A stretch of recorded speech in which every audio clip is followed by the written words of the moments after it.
इतना कष्ट होता है महादेव मानव के जीवन में।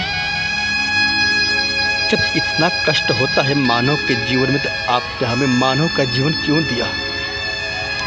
क्या मानव का जीवन सिर्फ संघर्ष करने के लिए बना है? क्यों भगवान? हम जब से जन्मे हैं हमारा जीवन संघर्ष करते करते व्यतीत हो रहा है। इसीलिए मुझे मानव बनाया आपने।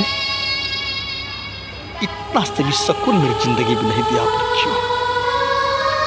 सिर्फ मेरा जीवन संघर्ष करने के लिए बना है। क्यों महादेव? क्यों?